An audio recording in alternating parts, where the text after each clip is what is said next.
대한민국 방산산업은 세계를 놀라게 하는 속도로 성장 중이다. KF-21 보라매는 그 중심에 있는 차세대 전투기다. KF-21의 양산 계획은 순조롭게 진행되고 있다. 한국항공우주산업 KAI은 미래전장의 핵심 전력을 구축한다. KF-21은 단순한 4.5세대 전투기가 아니다. 6세대 스텔스 전투기로의 진화 가능성을 입증하고 있다. 국산 엔진 개발과 플라즈마 스텔스 기술은 국제 방산 시장에 충격을 주었다. 중국과 일본은 이를 위협으로 인식한다. 국방과학연구소 ED는 첨단 시험 인프라를 구축했다. 콤팩트 레인지로 레이더 반사 신호를 정밀 측정한다. KF-21은 이론 설계를 넘어 실제 전장에서 스텔스 성능을 검증했다. 이는 글로벌 방산 기술의 새로운 기준이 된다. 블록 3 개발은 F-22 랩터급 스텔스 전투기를 목표로 한다. 내부 무장창과 극초음속 무기 운용이 테스트 중이다. 국산 터보팬 엔진은 5,500파운드급에서 8,000파운드급으로 업그레이드된다. 이는 무인 스텔스 전투기에도 적용된다. 중국 관영 매체 황구15는 KF-21을 현실적 위협으로 규정했다. 일본 마이니치 신문도 우려를 담은 보도를 쏟아냈다. KF-21 사업은 노후 전투기 대체를 위해 시작되었다. 블록별 개발 전략으로 기술 미확보 문제를 해결했다. 시제기 제작부터 양산까지 놀라운 속도로 진행되었다. 블록 3무장 테스트에 7억 원이 투입되었다. 블록 1이 배치되기도 전에 블록 3 개발이 논의된다. 이는 6세대 전투기와 무인기 공동 개발로 이어진다. 2014년 사업 초기 블록 1, 2만 구상되었다. 10년 만에 6세대 전투기 개발 수준에 도달했다. 국방과학연구소는 KF-21 블록 3과 F-35를 능가할 것이라 밝혔다. 플라즈마 스텔스 기술 적용 가능성이 주목된다. KF-21 블록 1은 F-15급 성능에 근접한다. 이는 전 세계적으로 드문 기술적 성취다. 첨단 무기 개발은 보통 7에서 10년이 걸린다. 한국은 이 기간을 단축하며 스텔스 기술을 입증했다. 무인 스텔스 전투기 개발도 병행된다. KF-21 블록 3화 무인기에 공통 기술이 내재화된다. 내부 무장창, 전자광학 조준 장비, A4 레이더는 F-35보다 진보된 설계다. 국산화로 공급망 안정성을 확보했다. KF-21은 스텔스 전투기로 진화하도록 설계되었다. F-22와 F-35의 스텔스 형상을 적극 반영했다. 레이더 흡수 구조재와 센서 통합 배치는 전장 인식 능력을 높인다. 이는 6세대 항공 플랫폼의 기초가 된다. 국산 스텔스 기술은 기체 형상뿐 아니라 복합적 요소를 포함한다. 엔진 블레이드, 배기열, 이응부 최적화가 핵심이다. KF-21은 F-22처럼 엣지 있는 형상을 구현했다. 지그재그 조립으로 스텔스 효과를 극대화한다. 국산 5,500파운드급 터보팬 엔진은 터빈 블레이드 설계를 완료했다. 실증 테스트도 성공적으로 마쳤다. 이 엔진은 무인기용으로 개발되었지만 경전투기 수준의 출력을 자랑한다. 8,000파운드급 엔진 개발도 진행 중이다. 2025년 하반기 국산 엔진을 탑재한 무인기가 실전 테스트에 들어간다. 이는 한국형 엔진 시대의 개막이다. 전투기 엔진은 70만 개 부품으로 구성된다. 극한의 열과 압력을 견뎌야 하며 정밀도가 생명이다. 저바이패스 터보팬 방식은 고속 기동과 추력을 위해 설계되었다. 고바이패스보다 복잡한 구조를 요구한다. 대한민국은 2013년부터 면허 생산과 자체 설계를 병행했다.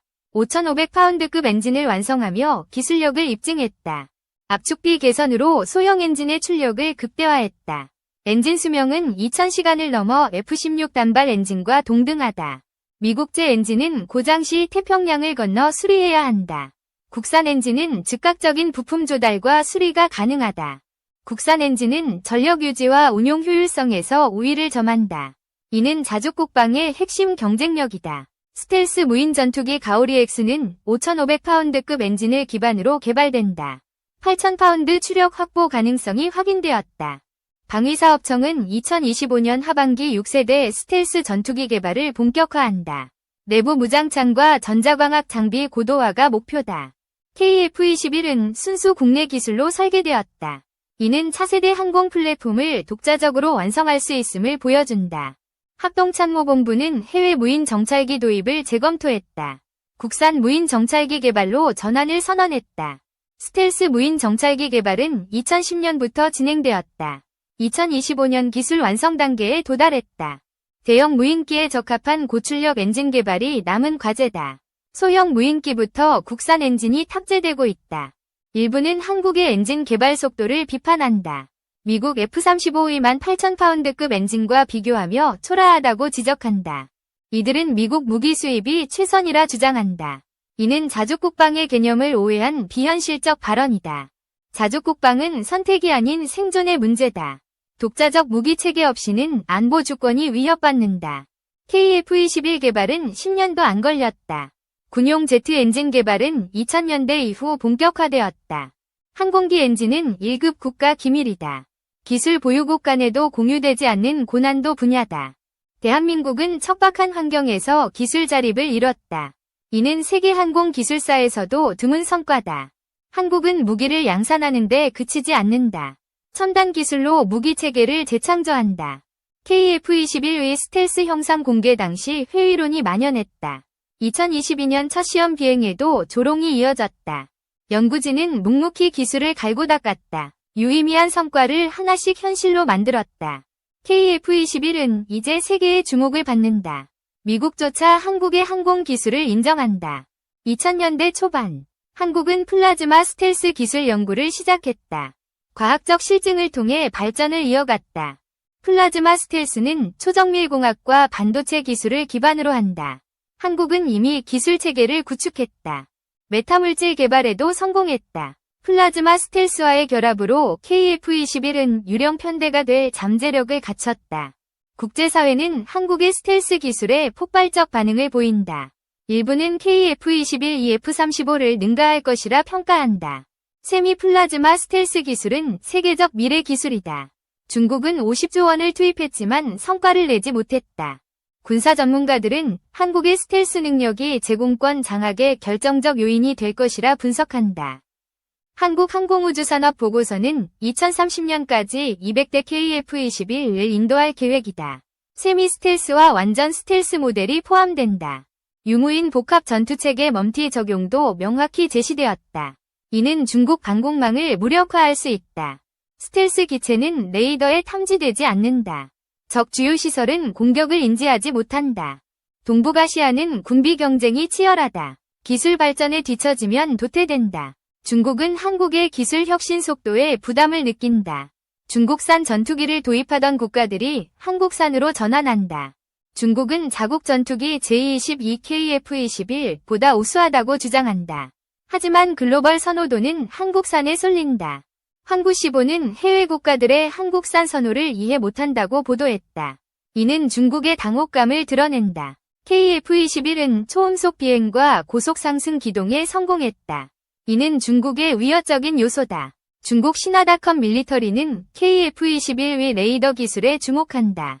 한국 무기가 중국 시장을 잠식한다고 우려한다. 말레이시아는 FA-50에 이어 KF-21 도입을 검토한다. 시진핑의 무기 외교에도 한국 무기의 인기가 높다.